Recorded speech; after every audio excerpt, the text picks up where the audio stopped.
Imagine this, the Super Bowl halftime show, the world watching. Suddenly, amidst the pyrotechnics and roaring crowd, a lyrical tremor. Whispers started online, then shouts. Did Kendrick Lamar just diss Drake on this stage, the biggest stage in the world? It wasn't a bombastic declaration, no explicit name-calling. Instead, it was something far more insidious, far more effective. A rumor of a diss, a shadow of shade, expertly cast in front of millions. Confusion rippled through the internet. Had we all imagined it? Or had Kendrick just ignited the biggest hip-hop feud of the decade with a single, sly, lyrical maneuver? The speculation exploded. Memes flooded timelines, and the question hung heavy in the digital air. Was it real? Was this calculated performance art? Or was this the opening shot in a new rap war? The moment the performance ended, it was like a digital earthquake. Twitter, YouTube comments, Instagram all went into meltdown. Fans, casual viewers, even critics were suddenly amateur detectives, poring over every frame of Kendrick's set. What line was it? What gesture? What subtle shift in tone had sparked this wildfire of speculation? The beauty of it, or perhaps the genius, was its ambiguity. There was no smoking gun, no blatant insult. Instead, it was a feeling and interpretation fueled by years of perceived tension between these two rap giants. The unexpectedness amplified the shockwave. The Super Bowl halftime show is usually a carefully orchestrated celebration, drama-free, designed for mass appeal. No one anticipated lyrical grenades being tossed into the mix. Yet, here we were, dissecting pronouns, analyzing ad-libs, convinced that something seismic had just occurred. The initial confusion quickly morphed into a frenzy of investigation. Everyone wanted to be the first to decipher the code, to pinpoint the exact moment Kendrick supposedly took aim at Drake. And in that chaotic search for answers, the rumor itself gained unstoppable momentum. The internet became a forensic lab for lyrical analysis. Zoom in, enhance, became the mantra as fans dissected the Super Bowl footage frame by agonizing frame. Gestures, glances, a particular intonation in Kendrick's voice. Everything was scrutinized for hidden meaning. Certain pronouns were isolated and debated. Was that he or him referring to Drake? Lyrics were pulled up, cross-referenced with Kendrick's discography, searching for lines that could be twisted, reinterpreted, weaponized as a diss. Some claim to have cracked the code, pointing to a specific ad-lib, a slight lyrical alteration as undeniable proof. Listen closely, they urged. You can hear it. Others, just as vehemently, dismissed it all as mass hysteria, a collective reaching for drama where none existed. It's just lyrics, they argued. You're hearing what you want to hear. This division only intensified the online battle. Sides were drawn, fan bases clashed, and the very lack of definitive proof became fuel for the fire.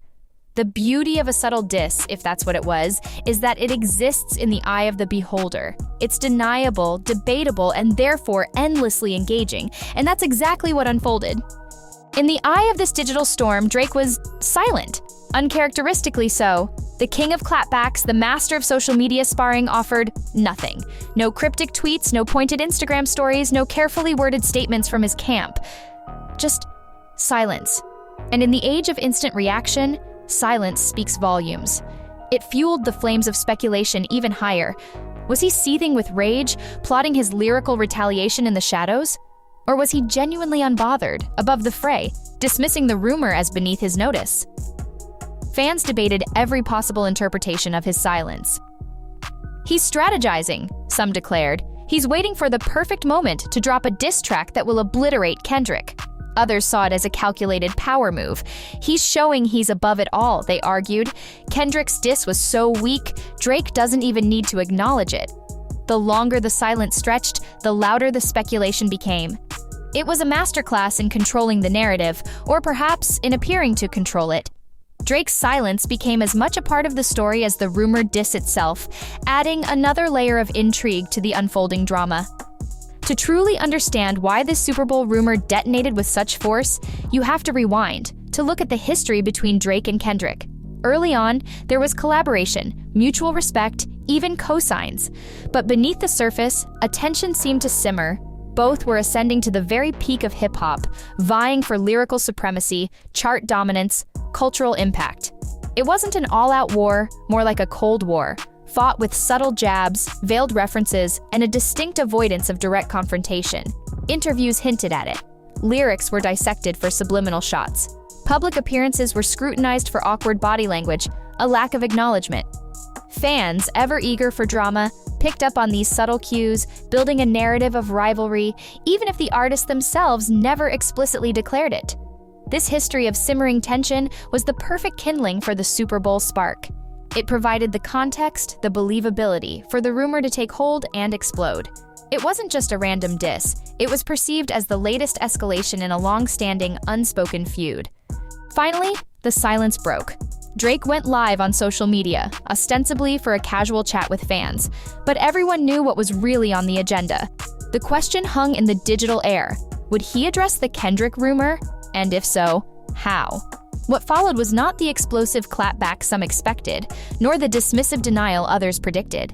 Instead, Drake delivered a masterclass in measured diplomacy. He acknowledged the rumor, yes, but with a carefully crafted air of nonchalance. He praised Kendrick's talent, lauded his contribution to hip-hop, effectively diffusing any sense of personal animosity.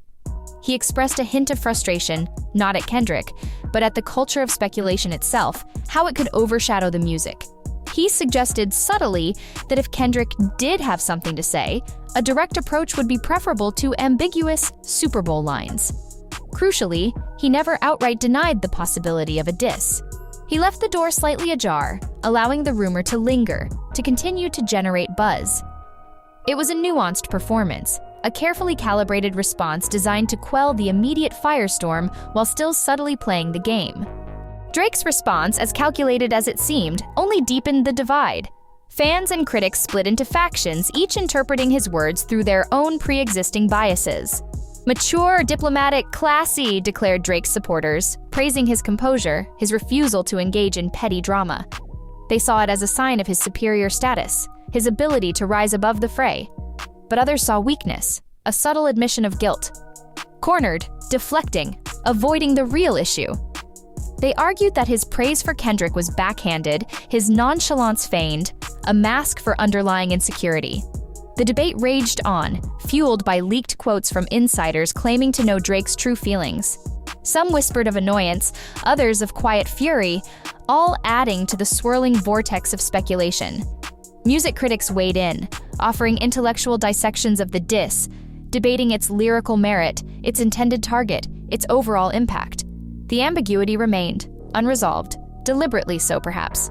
And in that unresolved space, the rumor thrived, continuing to generate clicks, views, and endless online discussions.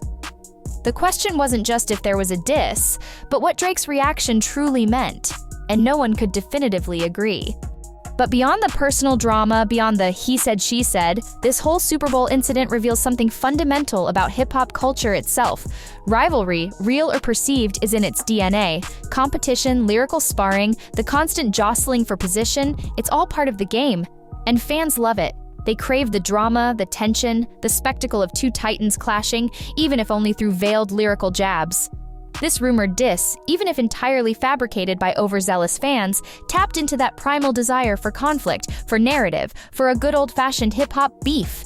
It provided endless entertainment, fodder for memes, reaction videos, and countless hours of online debate.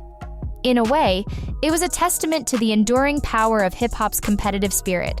It proved that even a hint of rivalry between two giants like Drake and Kendrick could ignite a global conversation, dominating headlines and social media feeds for days, even weeks.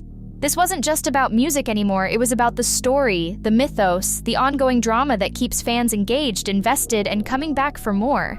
So did Kendrick Lamar really diss Drake at the Super Bowl?